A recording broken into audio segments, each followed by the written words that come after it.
I'll tap the gavel softly and call the meeting to order. It is 6 o'clock on May 19th, 2026. Could we do a roll call, please? Sure. Councilmember DeWillis? Here. Councilmember Dowell? Here. Councilmember Marks? Present. Councilmember Mosley? Present. Councilmember Weldon? Here. Vice Mayor Coates? Here. And Mayor Shaw? Here. And we have a quorum. Okay. Could we all please stand for the pledge?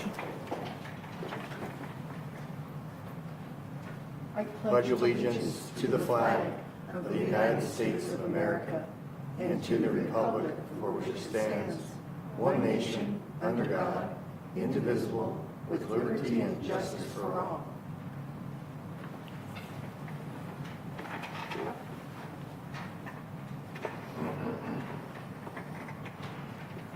Okay, next we have a brief summary of current events by mayor, council, or city manager. The public does not propose, discuss, deliberate, or take legal action on any matter brought up during this summary unless the specific matter is properly noticed for legal action. As a reminder, if you wish to speak to the council on a matter which is not listed on the agenda, you must submit a request to speak form to the city clerk or the city manager by the end of this brief summary of current events. I'll start. So on Saturday, May 9th, council and many other volunteers assisted at the Verde Valley Wine Festival at Riverfront Park.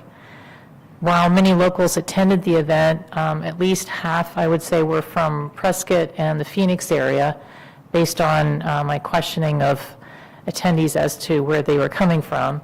And many said that they really enjoyed the event and that they plan to come back next year.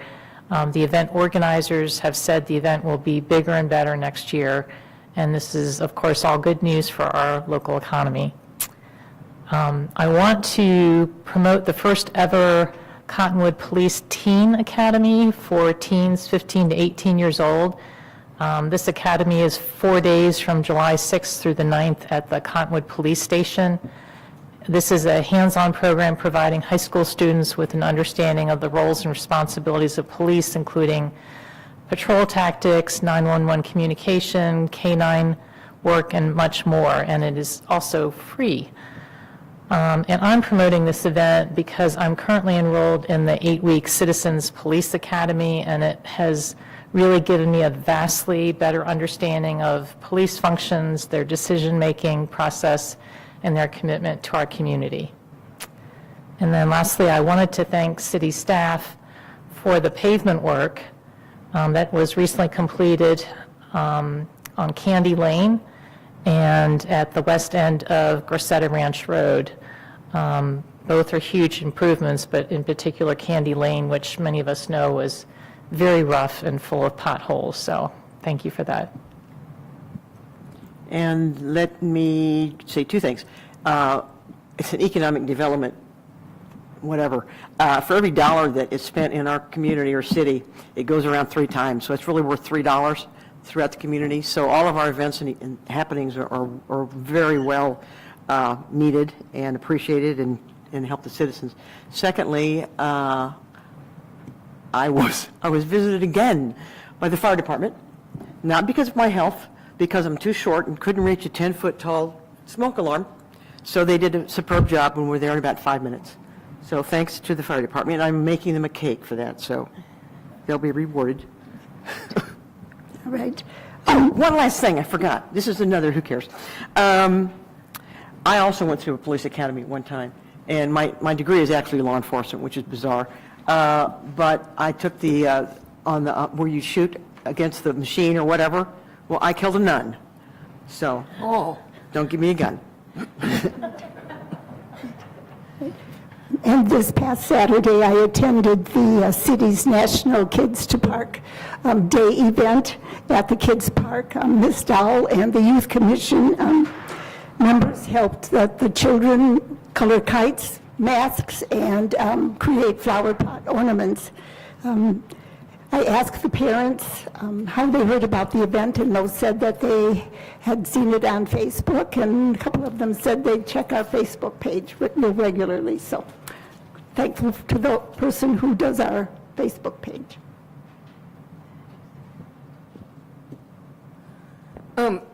Last week, Councilmember Mosley and I were at the National Day of Prayer, which was a lovely event organized by and supported by many of our local pastors. It was really, really great to be with everyone in that moment and to address all of our needs, our hopes for ourselves as people and as a community. I want to mention too that Memorial Day, there is a Memorial Day ceremony coming up on Saturday, the 23rd. Preliminary to the ceremony itself, which is at 1 o'clock, there is the changing of the flags. This will start with a number of volunteers and also the veterans group who is overseeing the event. They will be there to change the flags. Then at 1 o'clock, there will be a series of speakers. So anyone who wants to come is welcome to come. We will be at the military park here in Cottonwood.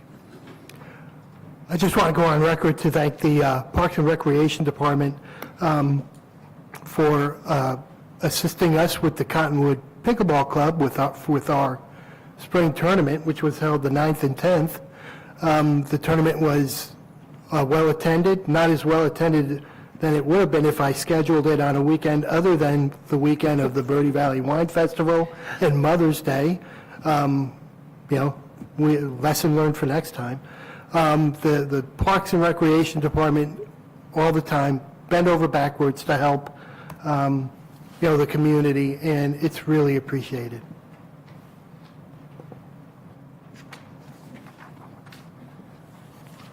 Madam Mayor, members of council, I have just a couple more to add. This Friday, May 22nd from 9 to 2 will be the Operation Graduation event. This event provides graduating students with a safe and supervised place to celebrate this major milestone with friends while participating in games, activities, prize giveaway, and an opportunity to win the grand prize pot of $2,026. Also, the Cottonwood Aquatics Center outdoor pool officially opens for the summer season on Memorial Day, May 25th. Staff, as well as many folks in the community, are excited to welcome everyone back into the pool and families for another fun and active summer at the pool. The community is invited to join a fun and family-friendly bike ride with the mayor on May 30th. The ride begins at 9 a.m. at the Riverfront Park Youth Softball Fields and continues to the lagoons at Dead Horse Ranch State Park. All ages are welcome to participate, and helmets are required for everyone's safety. The city is partnering with American Red Cross to host a blood drive on Tuesday, June 9th from 10 a.m. to 3 p.m. at the Public Safety Multipurpose Room. Those donating during June will receive a $15 e-gift card to their choice of merchant and automatic entry for a chance to win one of two $7,500 gift cards. Appointments can be booked by calling 1-800-RED-CROSS or scheduling online at redcrossblood.org. Please use the sponsor's code CottonwoodAZ. And then lastly, the city has openings on two of its boards, the Board of Adjustments and the Planning and Zoning Commission. Those press releases have recently gone out.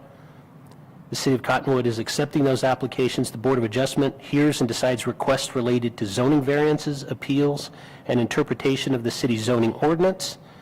And the Planning and Zoning Commission serves in an advisory capacity to the council on matters related to land use, zoning, development, and long-range community planning. If I could just add, there was to have been a Board of Adjustment meeting this Thursday, and it had to be canceled because there's not a quorum. So there's a desperate need for persons in our community to volunteer for a seat on the Board of Adjustment.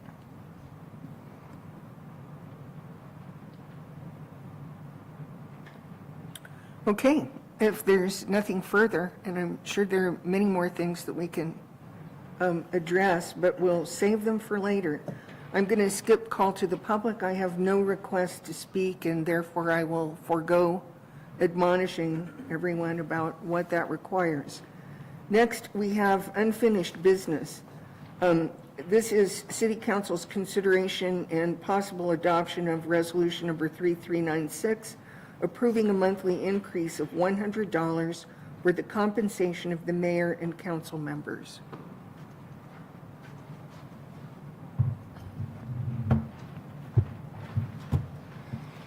Madam Mayor, members of council, I'll keep this item brief. This item is brought back at the request of council. We had a work session, a council hosted a work session to discuss this item. The decision at the end was for me to bring back a resolution to consider a $100 a month raise for the mayor and council. And so with that, I will turn it back to council. I can answer any questions or let you folks have a discussion related to this matter. Mayor, back in your hands. Thank you. Is there any further discussion on this? Do you want to? I just wanted to say something for the record. I understand that there's not a significant impact upon the budget. It's about $7,200 for the year.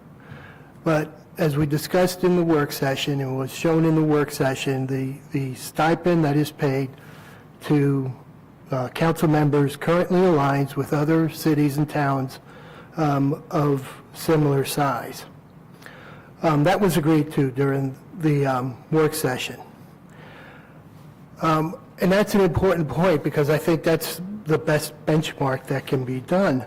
During the work session, it was discussed that, council responsibility and time commitments have increased. And, there may be some former council members and mayors who may dispute that. That's, to me, not the really, bigger point. For me, the bigger point is that in a council manager form of government, the stipend philosophy is based on public service, positioning elected roles as part-time civic duties and not as full-time or near full-time careers.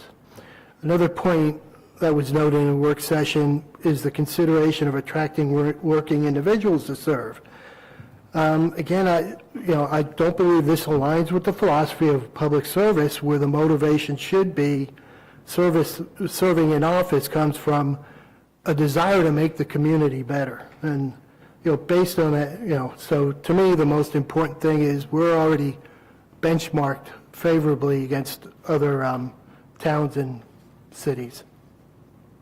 Thank you. I won't repeat or say what Councilmember Marks said again, but I'll just say that I concur.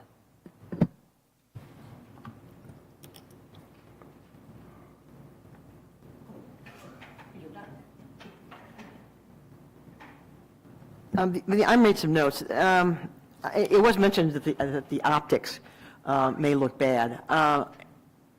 I don't know if this is an argument, but I think the optics are, it's been 22 years, and Vice Mayor Coates mentioned that she figured out it was minimum wage, and I would like to hope and think, as Councilmember Marks mentioned, that we could pull in some younger people, if you will, and it's not going to affect the budget, and 22 years has been long enough, and I actually, because of the minimum wage, the kind of decisions we make and the things we talk about, I think it's worth more than minimum wage. And everybody up here has their talents, and everybody up here is very good. And the beauty of it is, if a council member doesn't want to take it, which has happened in the past, you don't have to take your stipend every month. So there's that option if you want to take it. But I think we're worth it. So, and it's $100 a month more, and that's my take.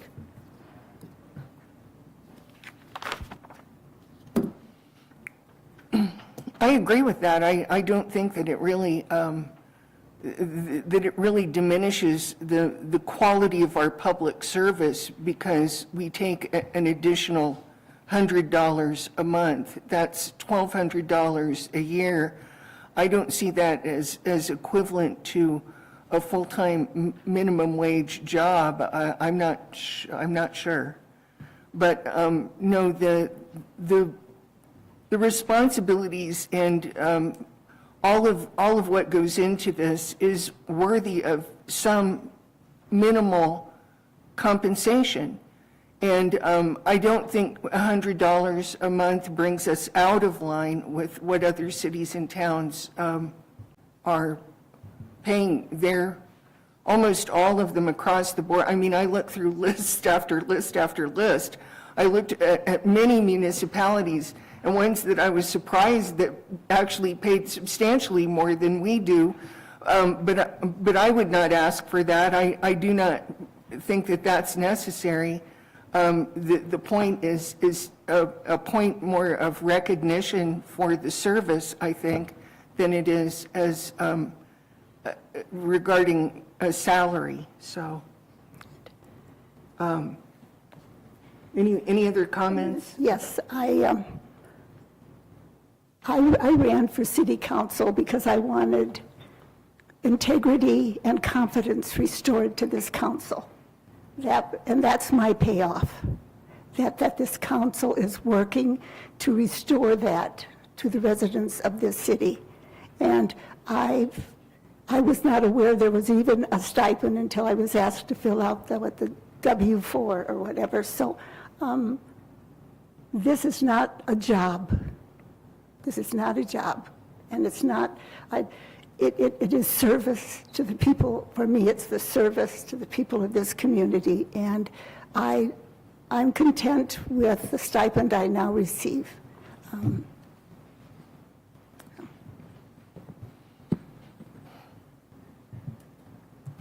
Any further discussion? I'll accept a motion to adopt Resolution 3396. I move to adopt Resolution Number 3396, approving a monthly increase of $100 for the compensation of the mayor and council members. Second.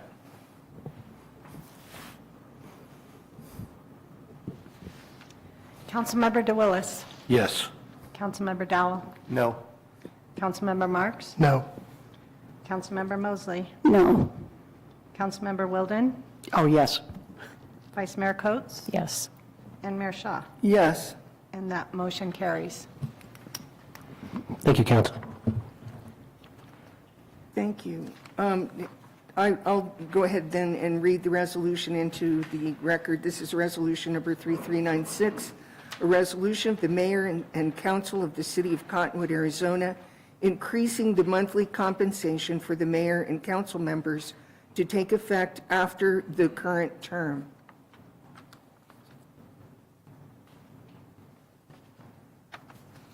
Okay, next is the consent agenda. We have 4 items on the consent agenda. The following items are considered to be routine and non-controversial by council and will be approved by one motion. There will be no separate discussion of these items unless a council member or a citizen so requests, in which case the item will be removed from the consent agenda and considered in its normal sequence on the agenda.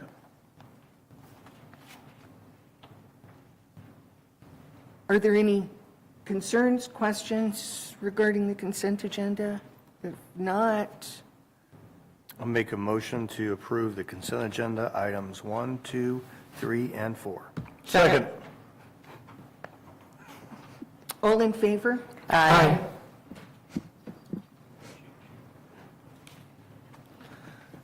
Okay, moving into new business, the following items are for council discussion, consideration, and possible legal action. Under new business is a discussion, consideration, possible direction to staff regarding the City of Cottonwood Board and Commission's handbook, establishing standardized guidance, procedures, expectations, and operational practices for all city-appointed boards, commissions, and committees. Is there discussion to be had about this? Go ahead. Well, good evening, council. I'm Tammy Mays, your city clerk. If you're ready, I could present to you what I have. Tonight, I am presenting the proposed boards and commission handbook for discussion and consideration by this council. This handbook was originally created in 2008. However, it was never really formally adopted by the council. Over time, various provisions related to boards and commissions have existed in city code, Arizona revised statutes, individual bylaws, administrative practices, but the city has not had one centralized book in order that has been formally adopted by this council that establishes consistent expectations, procedures, and guidance for all of your advisory boards. So as the city has continued to grow and the responsibilities of our boards and commissions have become more complex, staff did identify the need for this handbook and the need to comprehensively update the handbook and bring it forward for council's consideration. So tonight, this handbook was included in the packet. I hope you all had a chance to review it. And I'm asking for council to adopt it or discuss it, and I'll bring it back to a future council meeting. And with that, I'll leave it with you for discussion and consideration. I had one question, just a clarification. On our flow chart, it shows we have a deputy city manager. The position continues. We will keep it in the budget. Okay. It's not funded. We will fill it in this next budget year. Okay. Internally. Second question is, if any of these rules are broken, what's the recourse? I mean, one is a felony. If you one is listed as a felony, but that's serious money issues. Ultimately, I say this a lot, that commissioners serve at the pleasure of council. And so ultimately, as part of this, they're also subject to the code of conduct, the same code of conduct that council adheres to. And so what it does is just adds a level of ownership and responsibility to being a commissioner. I was asked recently when this item came up, like, what's the purpose of this? Was there a specific catalyst that brought it forth? And I said, no, much like the rules of procedure that I'll bring to you next month, the time to do these type of things is when there aren't specific issues, but that when folks come on, and I think one of the things, and Tammy and I had this conversation, and I'd be remiss if I didn't give her a tremendous pat on the back for the work she did in producing this document. But a lot of folks sometimes will run for these commissions for their own reasons and that sort of thing. There's a lot that goes into it, and part of this came out when John Gaylord and Tammy and I had a discussion about open meeting law and requiring that commissioners go through that same training that council members do. And then we thought, at some point it would probably be good to set forth kind of some general set of requirements for all commission members. And one thing that it did do for us is realize council has recently gone through and taken a list of the duties of the airport commission and some of the others, but maybe it's time for council to take a look at the municipal code and what it says for all of the commissions, and maybe realign some of those with what council has as a vision, because each of the commissions has a very specific list of duties that they're responsible for reviewing and making recommendation to council, but ultimately they serve at the pleasure of council. And so this creates that set of guidelines and expected code of conduct that we hope anyone that has a desire to serve on a city commission, as the vice mayor said today, we're sorely in need of, but it would be great if they do so with their eyes wide open and in an educated manner that allows them to understand what their specific role is in our organization. And if I might add, it also reinforces the city's commitment to transparency. It helps standardize all of the boards and commissions. It also helps clarify the advisory role of all of your commissions and the relationship between council and them, as well as it helps the staff liaison as well. So I think all of those items were touched on in the handbook that's been drafted. We also believe that we would like to do annual trainings for all boards and commissions, which we plan on doing in June sometime. That'll be in partnership with our city attorney's office. So the clerk's office and the city attorney's office will give boards and commission trainings annually. We'll also have the first one taped, I think, so we can give it to onboarding commissions, and then they'll be required to come to these trainings once a year. Probably the meaning for my question is, because it happened in the past, in this case, a family member was appointed to a commission, and they shouldn't have been. what would happen in that case, for instance, if it ever happened again? What is the recourse? I think, like Mario said, that would be in council's purview, I think, to... Well, it was council that did it, that's the issue. Oh, well, Madam Mayor and Councilmember Weldon, there is a mechanism for dealing with complaints, exactly what you described in this handbook. Section 19, page 46, has the process. Initially, it would be a discussion with the city manager. If additional action was needed, then there's an opportunity to conduct an investigation, and then if it's determined that additional steps need to be made, that would be an item that would be agendized, would be brought before the city council with a recommendation on how to. So this could happen after the fact, correct? That's correct. Okay. Secondly, I love the Robert's Rules of Orders. That's great. It was there's tons of different Robert's Rules of Order, but that was well done, so thank you for that. you're welcome.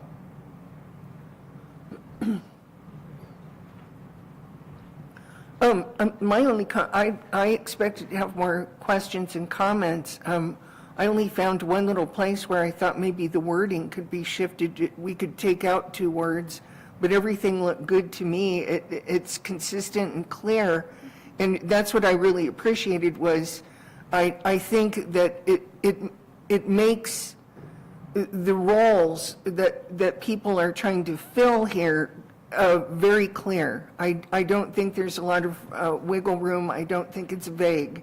I think that people can understand very clearly what their role as a commissioner is.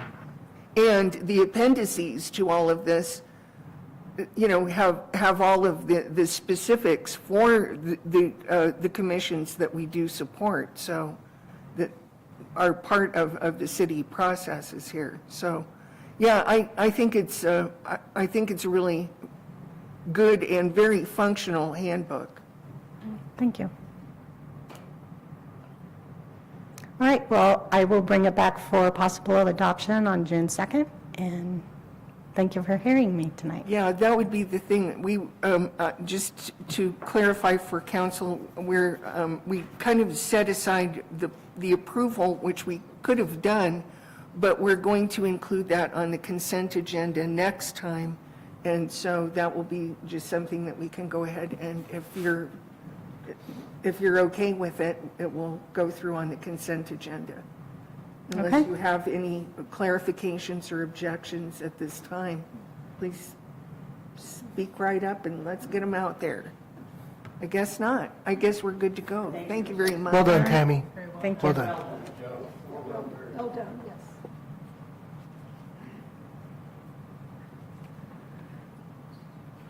Okay, next is council member request for future agenda item.